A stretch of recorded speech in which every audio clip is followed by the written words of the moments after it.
Welcome to New Hampshire's Business. I'm Fred Coker. New Hampshire's public colleges and universities have taken aim at more state funding after losing a lot of it in the past decade. And at the same time, they've taken aim at the workforce woes of New Hampshire businesses looking for talent. With me to describe both initiatives is the president of the University of New Hampshire, also the chancellor of the University System of New Hampshire, Jim Dean. Welcome. Nice to have you here. Nice to be here. Thanks so much. You and the president of the Business Industry Association, Mike Skelton, had a meeting just recently with other members of other presidents of the university system and business leaders to talk about workforce and the shortages and what to do about it together. What came out of that? What did you decide? Well, it wasn't so much a decision-making meeting. We were really celebrating our collaboration and trying to build the workforce of New Hampshire. If you talk to any business leader in New Hampshire, their number one problem is trying to get and keep people. And the university system is really the premier provider of professionals for the workforce of New Hampshire. And we wanted to let people know about that. Mike Skelton and BIA have been terrific partners for us. Yep. We had great participation in that meeting that day. You called for business partnerships between the university system and the businesses in the state. What would those partnerships look like, or what do they look like?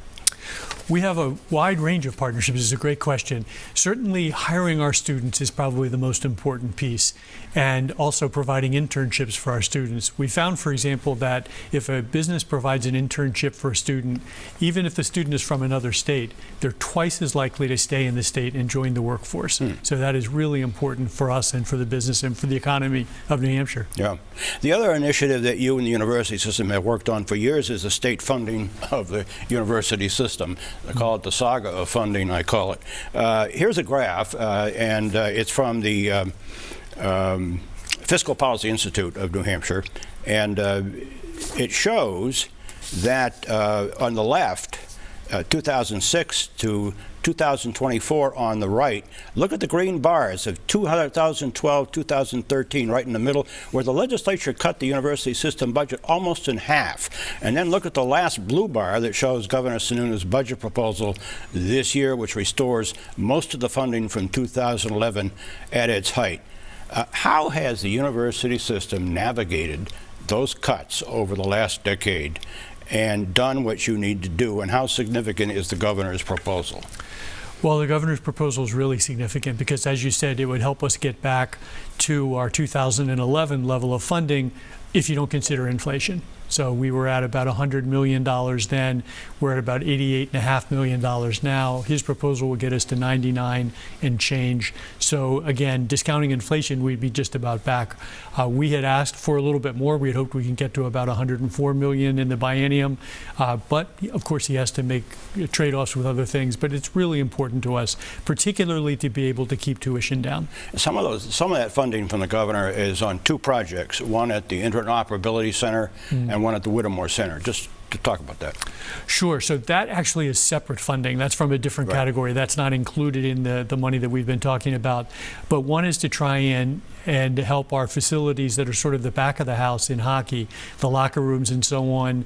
The accessibility of the locker rooms, the quality of the locker rooms hasn't been improved for quite some time. And the governor, I think quite rightly, says that we're one of the prominent Division I athletic programs in the state, and he's behind trying to help us make it better. Right, right. Interoperability Center is really the premier center of that kind in the country, and this is to help with some of the questions about cryptocurrency and provide some reliability testing and so on there. Yeah, and interoperability with crypto. I've been over there. That's quite a center. It is indeed. And it's probably the one part of the university system that moves fast as business moves. When the university doesn't necessarily do that because it can't.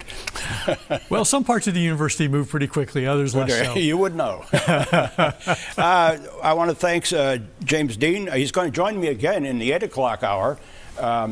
And a comment on what is, I have seen as a downturn, at least last year, in full-time fall enrollment, each of the university system campuses, and on the 5-year freeze on tuition and whether that will continue.